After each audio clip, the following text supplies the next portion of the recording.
Thanks, Peggy. Oh, I had to give my consent to be recorded. And I want to share my screen. So let me do that. Get you guys all set.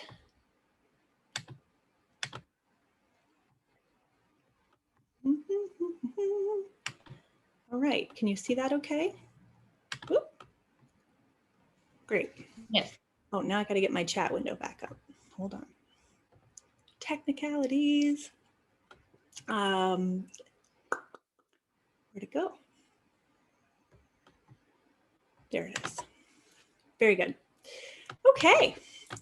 So yes, Peggy, thank you. It is so good to be here. I've been very excited about coming to meet all of you. I have been coaching for about 17 years, so I know I look very young, but I'm actually one of 3,000 master certified coaches here on planet Earth, and I feel very honored about that. Coaching has really shaped my life, and so I know that we are living in a very crazy time right now, and it's about to get crazy again in a whole new way as things open back up. And I wanted to give you guys one coaching framework that we call the playing field to help you navigate some of this uncertainty and all the stuff that comes with it. And then after we cover the playing field, then we will get into 5 specific things that you can do to stay sharp during this crazy pandemic. Sound good? Good. And I love questions. I love the way it shapes what we're talking about. And because I'm meeting all of you for the very first time, but hopefully not the last, it helps me get to know you. So please put them in the chat. And I've given Peggy full permission to jump in and tell me if there's a question that I need to be seeing because I'm busy navigating my my slides or something and missing it. So that's it. I know you're all very curious, is my name really Flame? Let's just get it out of the way, right? It is. My name is really Flame. Peggy can corroborate this. She's met my mother.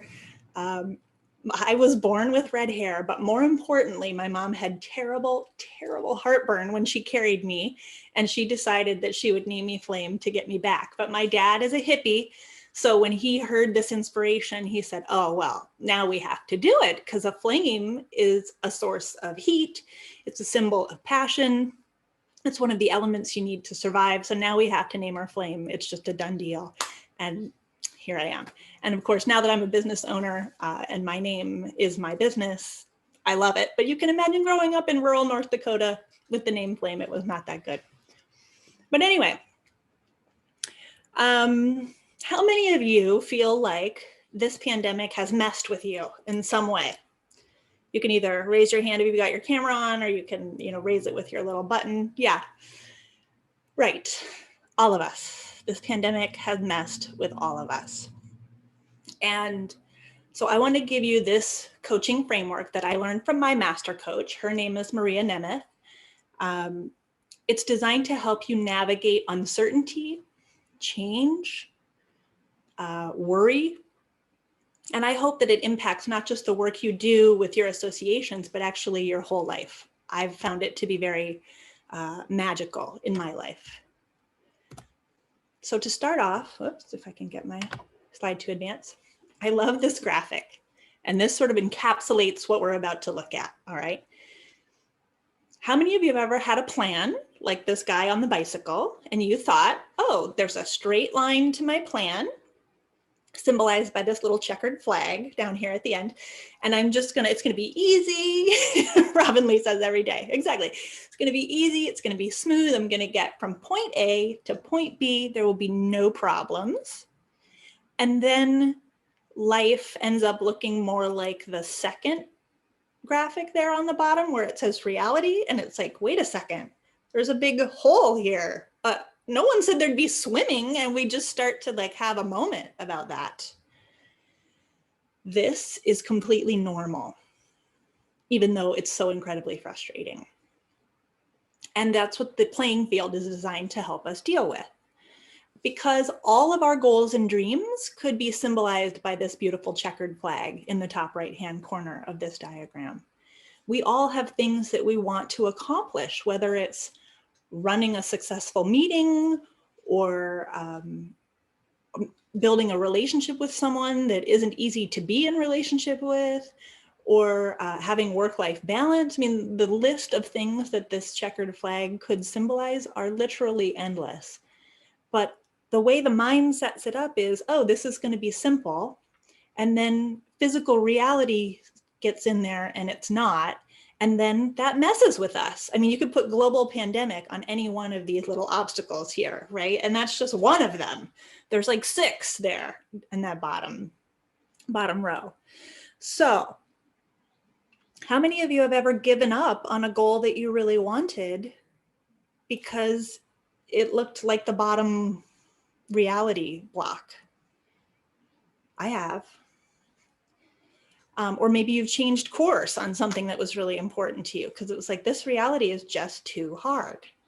Well, let me introduce you to the playing field, because this is a normal part of the human experience. And the more we can normalize it, the more we can actually work with it in a mindful way and be much more effective around it. Okay, so I'm going to break it down for you. I apologize that it's kind of a simplistic drawing. I'm not a graphic artist, but the key elements are this, okay?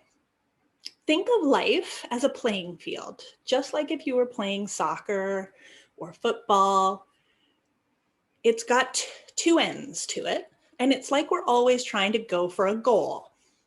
And this red star at the top of your screen symbolizes our goals. This is all the things we were just talking about, right? Running a successful meeting, everything from losing weight to having a baby or buying a house. Those are things that happen in physical reality, meaning they really exist. You can touch them, taste them, see them, hear them, and they're not just dreams or thoughts. And then down below the horizontal line that kind of divides the graphic in half is visionary reality. Now, visionary reality is symbolized by this orange heart. So this is more like our dreams, our intentions, our core values. These are the things that are like the spark or the spirit inside of us that we want to see happen, but they're not real yet. You with me so far? Any questions about that? Okay, so let's dial it in a little bit. So if we go down to the bottom of the graphic in visionary reality has a certain quality about it. It's very light, right? If you're dreaming about something, it's very changeable. It's no big deal to say, oh, today I want to own a pizza parlor. Tomorrow I want to own a bookstore, right? You can change that without any problem. And in that sense, it also feels like it's really under our control. We love that. We love to be in control. In fact, right now, as we're sitting here talking about our goals and dreams, we are in visionary reality. The rubber has not met the road yet. But you see this vertical line that goes up from the heart to the star. That's when we start to actually take steps to have our dreams be real. So, okay, I want to buy a house. Oh, I probably need to find a realtor, get a loan. There's going to be some steps I need to take. And as I start doing it, I start to cross over this horizontal line into physical reality. Now, here's the thing. Physical reality has a very different quality to it than visionary reality did. Physical reality is what we call dense, meaning it takes a lot of energy to get things done around here. And it's unpredictable. This is the nature of physical reality, that things are also constantly changing. So it's dense, it's unpredictable, and it's constantly changing. And the thing is, as we encounter this physical reality, not a single person among us likes it because it's hard. And then this is the third part of the playing field. We have this experience that we're going to call being at the border between visionary and physical reality. And at the border, all kinds of things happen inside us. We start to doubt, we start to worry, we start to fight, flight, and freeze, basically. So I'm going to tell you a little story about my friend Fred, who thought that he was going to replace his front door, right? How many of you have ever had a project you thought it would take 1 hour and it ended up taking 10? Yeah, right? We've all had this experience. Well, this is the nature of going from visionary to physical reality. So Fred had this front door that he didn't like. He went and bought a new one at the hardware store, brought it home. He's very handy. He thought, okay, great. I'll just take the trim off, take the old one off the hinges, replace the hinges, put the new door up. He got that far, no problem. But there was this big gap around the edge of the door, you know what I'm talking about, before you put the trim back up.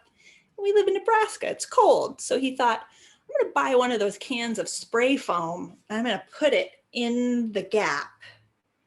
It'll be easy, that'll be good. It'll save on my energy bills, right? He's feeling like, yeah, I'm really clear about what I want. I know how to get it. This will be simple, right? He's on that straight line, like the biker in the top graphic. Well, what the instructions on the spray foam did not say is that the spray foam continues to expand for 4 hours after you put it in the gap. So he's a bit of a perfectionist, frankly. So he starts spraying the spray foam in and he's, really getting it in every nook and cranny. And then he thinks, okay, I'll let this dry for an hour. I'll put my trim up and I'll be done. Well, he comes back in an hour and the spray foam is quadrupled the size. And I wish I had the picture for you guys because it's, there's a little strip of door in the middle and it's just surrounded by this crap that he didn't expect. And what do you think happened next for Fred, the perfectionist, now that his brand new door is covered in foam and now he's got to go clean it all up? If you want to, you can type some things in the chat. You can just think them to yourself. Yeah, panic, extreme frustration. He started saying things like, this is why I never do projects like this. I knew this was going to happen. I'm such an idiot. Why don't those people who make the spray foam write this on the can? This is ridiculous, right? Does any of this sound familiar? Like, have you ever had this? Yeah, me too. He was at the border. And we all, every day, in small and large ways, end up at the border. And the key here is for us to start to notice when we're at the border, because being at the border is inherently not something that makes us sharp in the way we're going to talk about it today, right? It, in fact, tends to make us grumpy, take us out of focus. It makes us lack clarity. We make things harder at the border because physical reality is so darn hard and we don't like it. So we're reacting to it. So our reactions at the border tend to come in one of 3 flavors. And I'd like you to reflect for yourself. If you were the one standing in front of this door with the spray foam totally out of control, would you tend to be like Fred and put up a fight? Like, oh, those guys over there, they really messed this up for me. I'm mad at them. I want them to be punished. Would you tend to flight, which would be the opposite, right? I just need to call someone. Someone else needs to come and fix this for me. I didn't know what I was doing and I never should have taken it on. This was just a bad idea. That would be more of a flight response. Or would you tend to be more of a freeze? And I'll admit I have a freeze preference, if you want to call it that, at the border. I start to swing back and forth like, oh, do I cut it off or do I just leave it? What if it's going to keep going? I don't know what to expect. I don't know how to navigate this, right? And I start to back myself into a corner, metaphorically, where I don't know what to do. And then I do nothing. Kind of like a deer in headlights, right? Like the obvious thing would be for the deer to leap out of the way, but sometimes it can't. Its instincts are keeping it stuck. So just observe for yourself which of those categories you're in, and then take a deep breath, because being at the border is inherently stressful. And I also want you to remember that everyone you work with, everyone in your family, everyone you've ever known has their own experience at the border. And it probably falls into one of these three categories: fight, flight, or freeze. And we all have probably spent hundreds of hours dealing with people being at the border, and it takes a ton of energy, which again, doesn't make us sharp.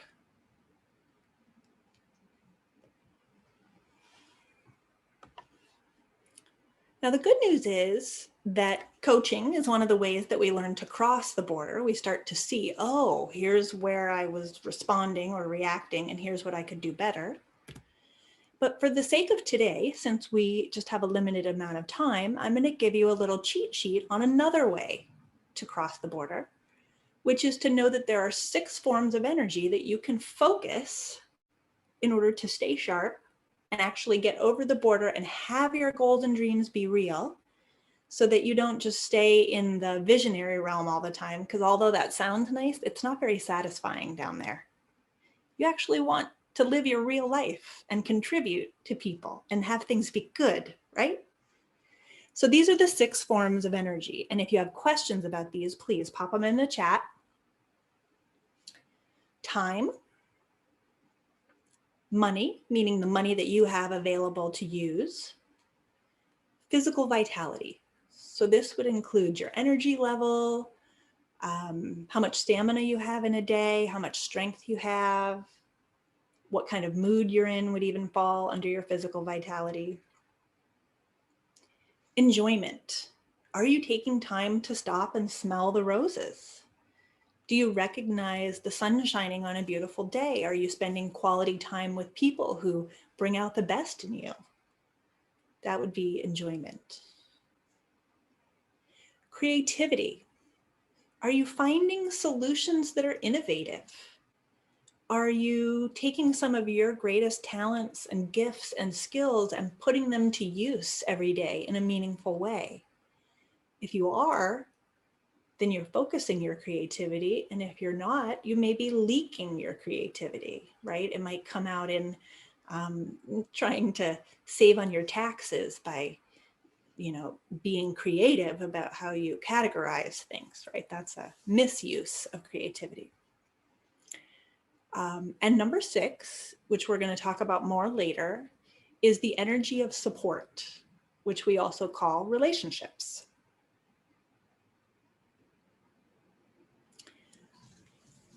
So just take a second and do a little reflection. I know this is not the kind of webinar we typically do, but this is the kind of presenter I am. Take a second and reflect, which ones of these energies are you really using well? Which do you feel you're very effective in?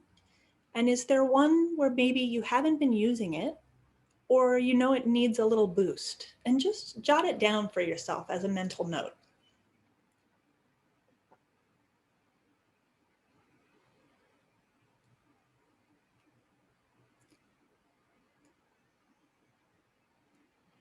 And in fact, you might even think about a situation where you thought it was going to be a straight line, right? A situation that you thought was going to be fairly simple or straightforward, but you're experiencing that border moment or that reality of things not happening as easily as you wanted. And just for a second, check in, is one of these missing from that situation? And how might you contribute it?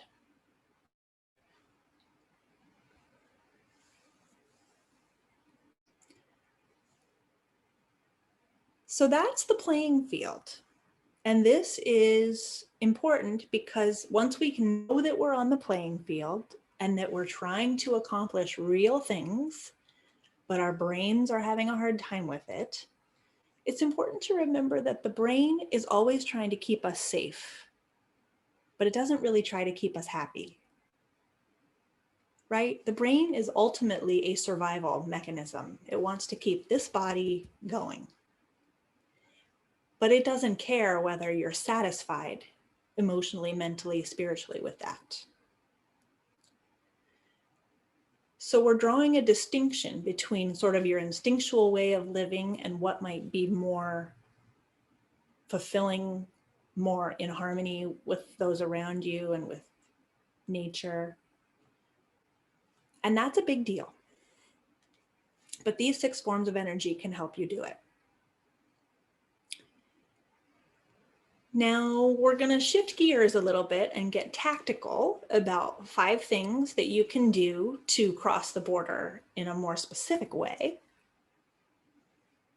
Any questions about the playing field before we do that?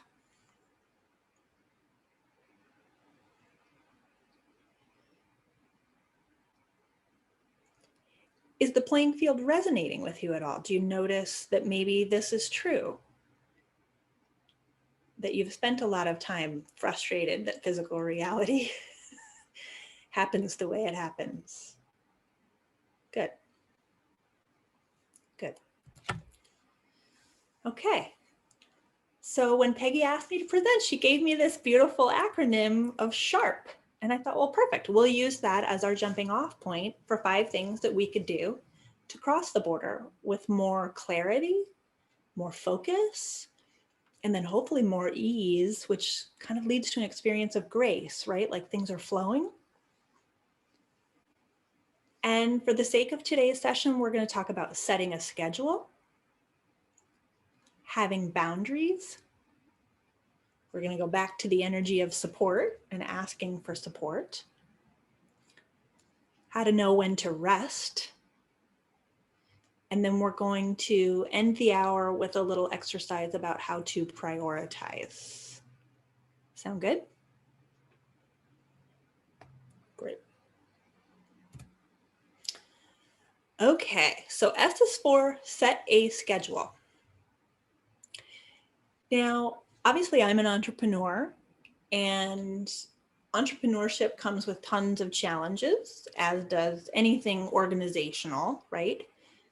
You guys are living into so much complexity all the time because you have stakeholders of 1,000 different flavors, right? It's important to know what your key priorities are and how you're going to put them in your day or in your week so that your best energy is spent on the most important things. So I'm going to skip forward here for a second. So for me as an entrepreneur, in a 40-hour work week, I always want to be doing all the service, right? I want to be coaching 10 hours a week. And sometimes I'm there and sometimes I'm not.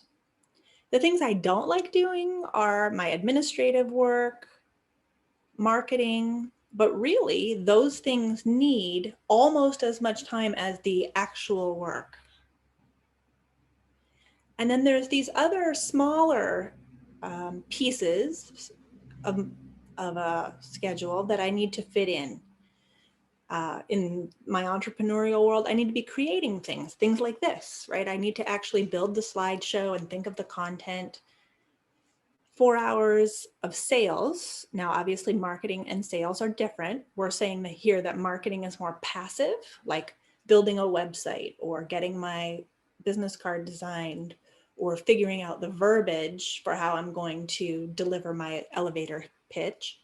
But sales would be actually going to the networking meeting and introducing myself and really asking people to take me on as their coach, right? And then business planning, so that I have strategic goals in mind and I know where I'm headed and I'm rerouting each week or each day in order to stay focused. And then in the coaching world, at least, coaches love professional development. They would probably do it forever if they could. That's being a lifelong learner is so much of what we do. But really, it only needs about 2 hours a week. And then just to give you an example, this is from a fellow coach of mine named Michael Charest. He took those segments and put them into a schedule, a Monday through Friday. And I don't know exactly how your associations work, but I can imagine there's probably things that happen all week long. So for example, he'd start a Monday morning when his energy is high and clear with his business planning. Then he knows how to influence the rest of his week. Then he'd have a big chunk of time for marketing. Again, that's going to influence the whole week. And then you see the dark blue client squares. He sort of has times when, okay, this is when I would ideally see clients. I know that's not always totally up to us, but People need to meet us for meetings at specific times or whatever, but these would be his target times. And then when his energy is a little lower, then he would create or do projects in the afternoon on Tuesdays and Wednesdays. Thursdays, he'd do some marketing and follow-up, and then he would have his fun professional development time. Friday morning, get up and do sales stuff. Maybe that's when he actually attends his networking meeting and then does follow-up for it. And then all of that is done before he goes to see his first client. And then you can see that admin is both in the morning and in the afternoons, Monday through Thursday, so that it's really bookending his day and it's consistent. So this is just a snapshot for you guys to get an idea of how you might shape something that really works for you. But the key is to have those big pieces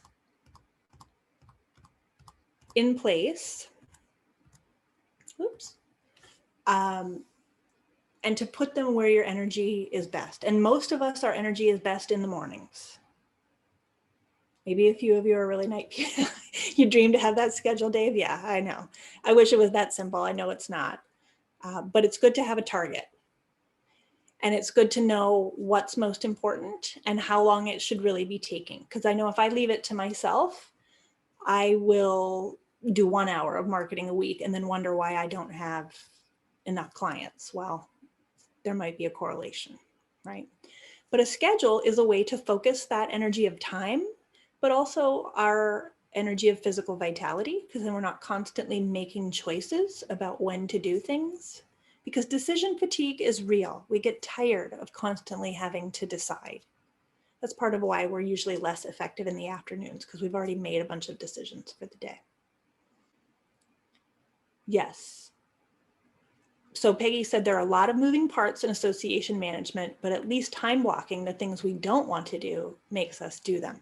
Exactly. It holds a space and then it becomes a habit, which is a very powerful way to focus the brain. So S is for set a schedule. H is to have boundaries. So normally I would say, so what do you think I mean when I say boundary? And we would have a little discussion about that. And what I usually hear people say is that a boundary keeps bad stuff out, right? Maybe you've got a toxic neighbor and you don't want to talk to them, so you just decide, I'm never going to make eye contact with them, and that's your boundary. Well, that can be true, but those kinds of boundaries are actually very hard to sustain because keeping things out takes a ton of energy because there's so much that's not under our control. Again, it's in physical reality. So I'm going to invite you to think of boundaries as ways to keep your good energy inside of you. So your creativity, your capacity for enjoyment, your physical vitality, what do you need in place that would allow you to feel good? And this is a big ask. I understand that.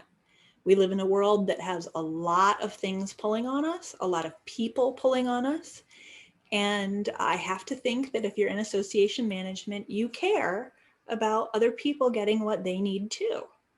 So that's a big deal. But when you don't have boundaries, what happens? Exactly. You start to get grumpy, you get annoyed with people, you find that you don't have the time or energy to keep your promises, you maybe start to feel underappreciated. If you're like me, you maybe even get like passive aggressive, or it can lead to exhaustion. Oh, very good. Robin said, I feel that having boundaries would be the key to me sticking to my schedule. Exactly. So noticing that you can't keep your schedule, whatever it is, that's the thing you want to set the boundary around, right? Because this is not an exhaustive list by any means, right? We're scratching the surface of how to know when it's time to set a boundary. But this is these sort of bad experiences that we're having, or these bad emotions that we're feeling, point to where the boundary actually needs to happen. They're like mirrors for each other. So you don't want to keep applying more of what you think is working, right? Like, what would be an example? I really don't like the way that Kenny keeps showing up in that meeting.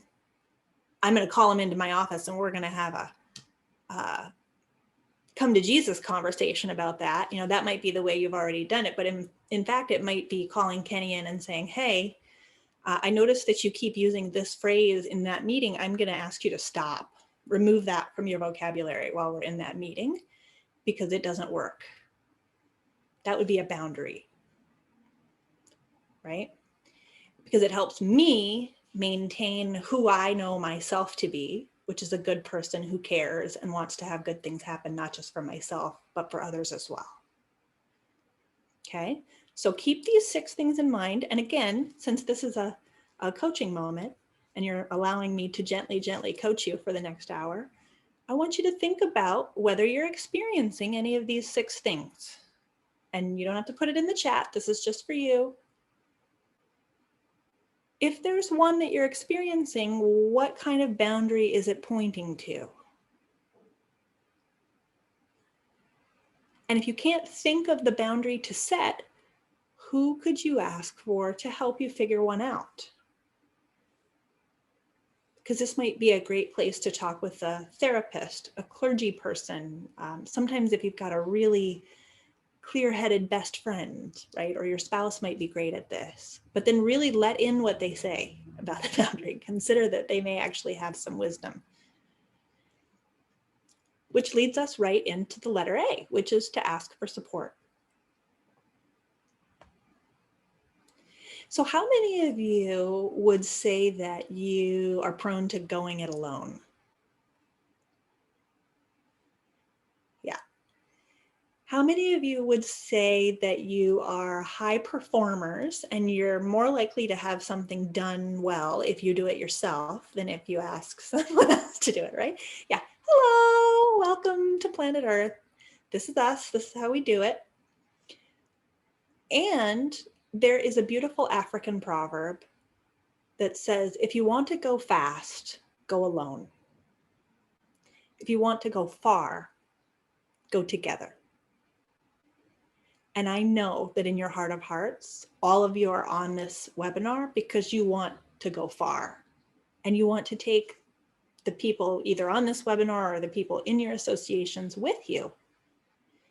And what's that going to take? It's going to take asking for support and actually letting it in.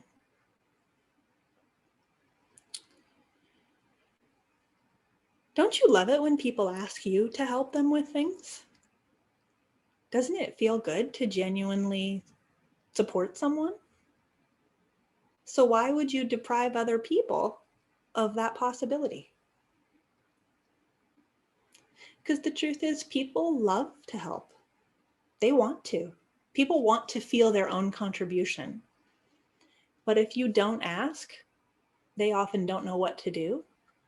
And in the face of that uncertainty, they will fight, flight, or freeze. They will do nothing. But if you can find a clear ask for even one thing that is really frustrating you, it's really draining you, you may find that not only could you make it easier for yourself, but you can actually empower someone else to be a part of your life in a very meaningful way. So we say that asking for support is a superpower if you can actually let it in. Because unlike the other forms of energy, like time is actually limited. There's a beginning and end to how much time there is. Your physical vitality, I mean, yes, you maybe can make it a little better, but there are limits to what human cells can accomplish, right? But support is pretty much boundless, given that there are, what, 7 billion of us on the planet? So this is a huge form of energy that most of us are massively underutilizing. And if you have trouble asking for support, I really encourage you to work on it and see what your blocks are to that. It is vulnerable to ask for support. You could be let down. That is true. But what you could gain by asking for support could be exponentially greater. So again, just think over some of the situations that are most frustrating for you right now, some of the things where you really are drained or things aren't working the way you know that they could. Is there someone that you just know you need to ask for support? And are you willing to do it? And if it is, just jot it down on a little sticky note, because you want to go far instead of fast. R is for rest. How many of you are consistently getting 8 hours of sleep right now? Yeah, not so many hands raised on this one, right? And I know you all know this, but I'm just going to reiterate that multiple studies have shown that if you consistently sleep 7 to 8 hours a night, you will have a stronger immune system. Hello, global pandemic, that's important right now. You'll be more focused and have a better memory. It will put you in a better mood. In fact, I remember being sleep deprived when I had tiny babies. And when my son was 4 years old, that was the first time that both of my children slept through the night for 7 days in a row. And the next day I made a joke. And I was like, oh, I haven't made a joke in forever. Where did this come from? And I realized, oh, I finally am getting enough sleep. Like that part of my brain couldn't even operate when I was sleep deprived. So it can put you in a better mood. It makes us safer drivers. And it can even help us lose weight. So as if you didn't need more reasons to rest, there's a short list. And I also want to add that because of the pandemic and all of the unique challenges of social distancing, stress levels are different this year. For most of us, it's not like a tsunami wave, although maybe we had some of that, especially if people close to us actually contracted COVID and were harmed by it. Or maybe someone's employment situation was changed dramatically because of it. But for most of us, I heard it described as being pecked alive by 1,000 tiny ducklings, right? Like it's not one huge tsunami thing. It's like, do you have your mask in your purse? And did I wash my hands since I got home? And it's just this tiny readjustments, but there are so many of them. So if you have felt the urge to nap when you're not normally a napper, if you have just felt more drained, more demotivated, it's part of the experience, the collective experience right now. And it is a call to rest. Here are some ways to rest, okay? I'm not just talking about 8 hours of sleep. Maybe that isn't actually reasonable for you. I hope it is. But number one, I'm sure you've heard this science that says you should set a bedtime. And if your bedtime is 10 p.m., you should 30 minutes prior to that, you should get off. Susie, you'll have to watch the replay. You have to set a bedtime, or set a boundary, actually, Susie, that would be good. She's missing this because everyone's calling her. So if you set a bedtime 30 minutes prior to the bedtime, get off your screens, right? Put your phone down, your iPad away, stop watching TV, let your brain come back to its own state of rest, which should make sleeping more satisfying.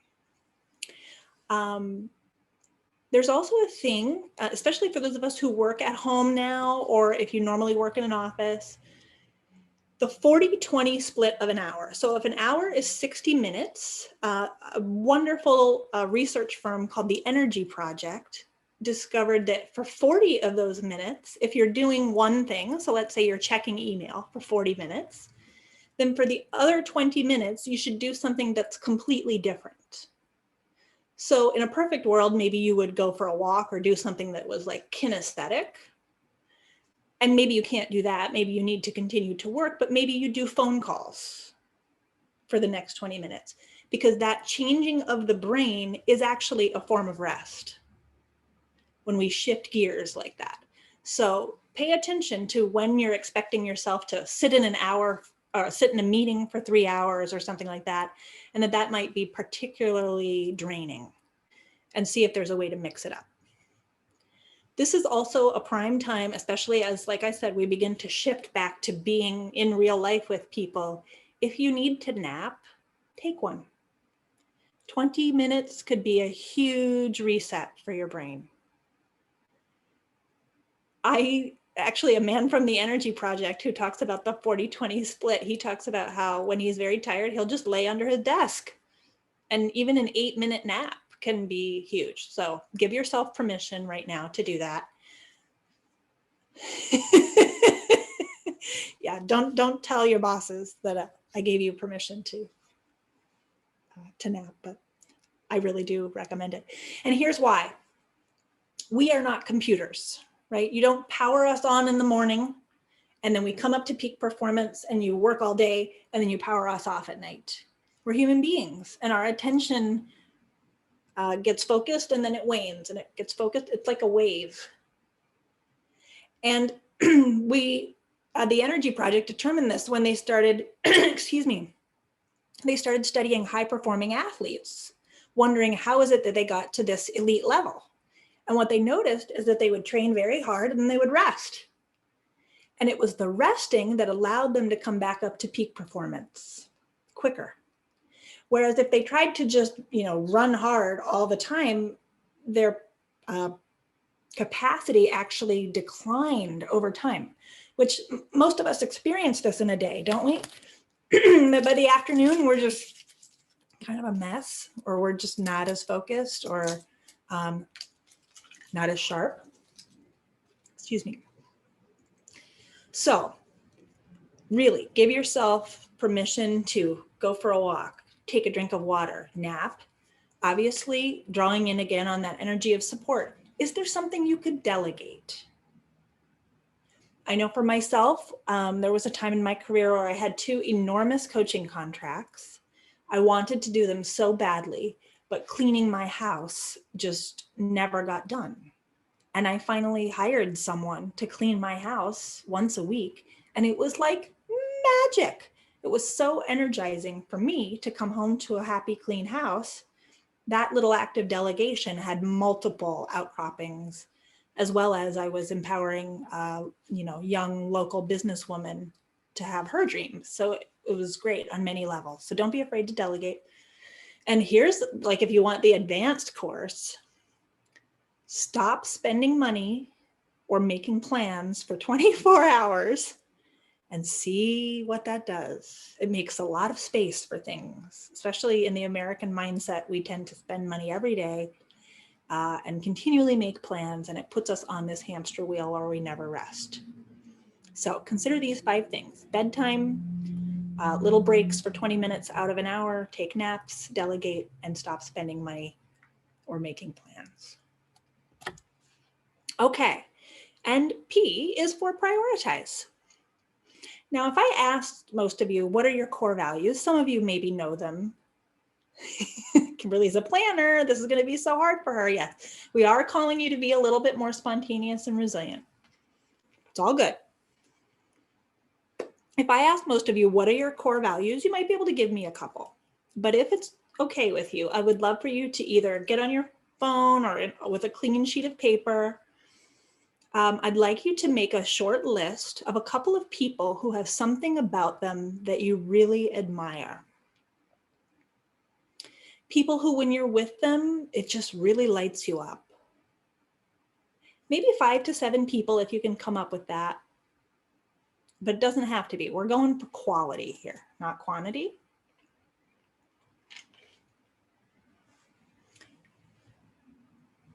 And it doesn't have to be a real person. It could be a character from a book or a movie, TV,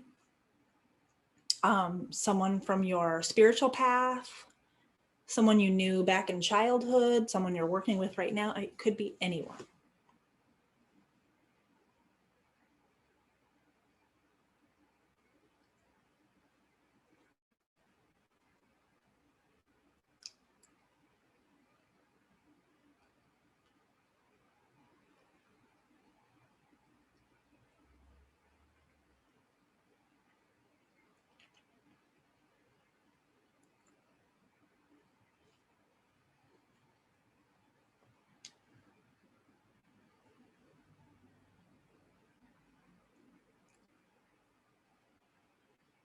And then once you have this list of 5 to 7 people who have something about them that you just love, I want you to start with the top person on the list and take each one at a time.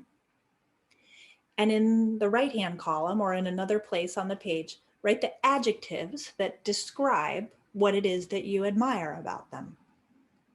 So maybe they're very thoughtful, or playful, or disciplined. But it's whatever it is that really warms your heart when you're in the presence of it. And you're going to end up with a list of adjectives. And there might be more than one for each person, and there might be some overlap between the people. It's all good. Just make yourself a running list.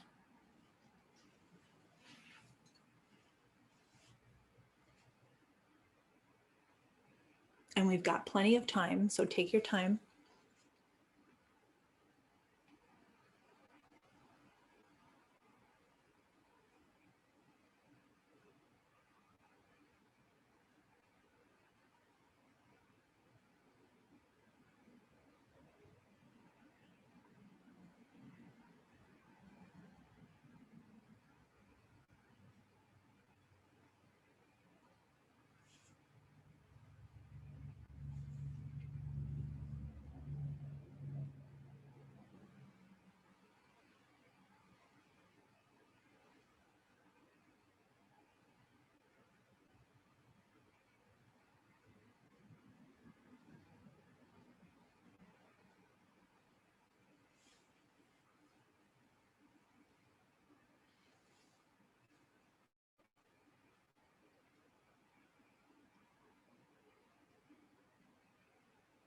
So now you've got a list on your paper of adjectives that describe things you really admire in other people.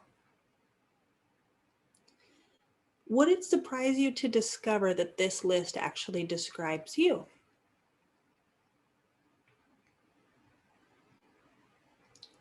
Because for most of us, our core values, they're easier to see when we see the reflections of them in the real world. The reason you resonate with someone who's thoughtful is because you yourself are thoughtful. Now, from a coaching perspective, you're not always demonstrating your thoughtfulness, right? And sometimes that's what leads to an experience of frustration or cynicism even. But we can use these qualities that you've written on this list to prioritize what's truly important to you. You might ask yourself, let's say you're in a situation that's incredibly frustrating.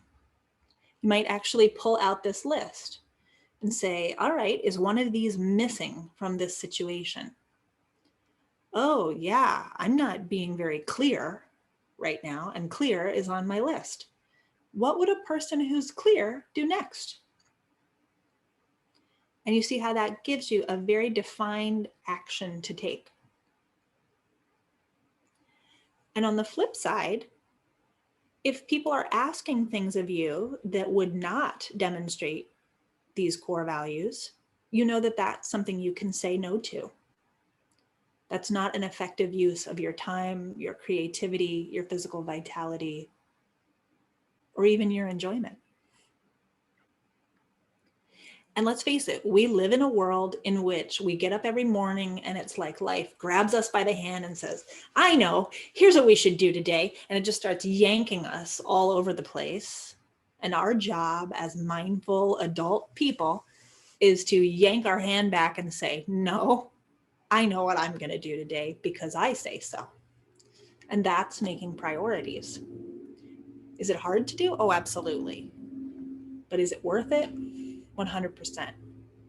Because when we prioritize according to our values, that's where life ends up being the most fulfilling, the most satisfying, and also the most sustainable, because we're doing what we feel like we were sent here to do. So thank you for allowing me to do that exercise with you. Yeah, I love it too. And I love what Sarita said a minute ago. I hope I said that right. I know we all spend every day on something. We do. The question is, are we being mindful of what we're choosing? Or are we just going through the motions and at night going to bed and waking up and doing it all over again. So just to remind you, these are the 5 things: set a schedule, have boundaries, ask for support, get some rest, and prioritize according to your boundaries. And if you haven't come up with anything yet, because this is a very light coaching moment, coaching always ends with a commitment to new action. So what's one thing that you will do, given everything we've talked about, to stay sharp this week? Is there just one little tweak you could commit to making in the next 7 days? Andrea's going to take a nap. Yes, great. Truly. Be brilliant. And if you could enjoy doing it, Andrea, that would be even better. And just write it down and write a date by which you will do it. Obviously, today is Wednesday. So, oh, Peggy's going to do some 40-20 switch up. Yes, that's great. Oh, Tracy's going on vacation. Yes. It sounds like there's a good boundary there around not working during your vacation. Yes, Andrea, really, get some rest. Yes. Thank you for saying that this is good food for thought. I hope it is. I hope it continues to echo with you and that you talk amongst yourselves about how you're putting it into practice, because in that way you will be a form of support for one another. This is now a common language that all of you have, and you can let it support you all in becoming an even higher performing team. So we have a couple of minutes left. This is me. If you want, you can follow me on Facebook and LinkedIn. My website is coachflame.com, and my email address is coach@coachflame.com. And I'll even give you my cell phone number. If there's something about this that's really stuck with you, or you know you really need to work on with a coach, you can call or text me anytime, 312-953-2465. And we have time for questions. Did this bring up anything? Anything I can help clear up?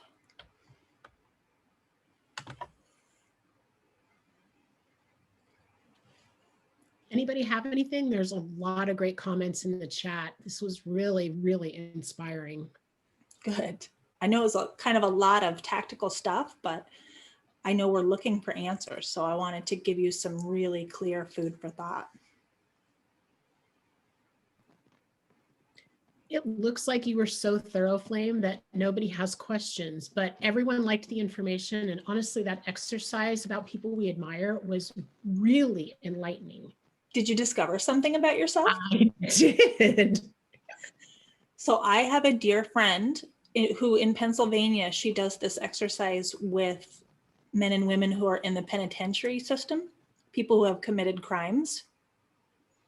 And it's just like they have no idea that they actually have these core values that they care about.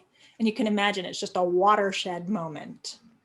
So we all live in a world where maybe it's like, oh yeah, I'm a lot of these things a lot of the time. But if there was one that you didn't realize, try being it in the next week. You know, for me, when I did it 17 years ago, lighthearted was on the list. And I was like, no, I'm buttoned up. Thank you. I'm a very serious person. I'm a professional. And I was surprised. And I mean, I think you can tell from the way I led this today, I'm not that buttoned up. I'm actually incredibly lighthearted. And I was so frustrated that my life was so serious all the time. So it really can help us see ways to live that are much more fun, more satisfying, and a greater contribution to those around us. So thank you for being willing to do it. Great. Thank you so much, Flame. And I've had some private comments. There are some people who want to hire you to speak to their groups too. So you might be getting some requests for that. So this was really amazing. And to everyone who attended, thank you for being here. And I will send a follow-up email with the slide deck and also a link to the taping of this on our YouTube channel, because you might want to share it with staff who wasn't able to be here. Definitely great information. And for anybody else, a refresher, because we probably didn't catch everything. There was so much. Very good. Great. Thank you, Flame. And thank you to everybody who attended.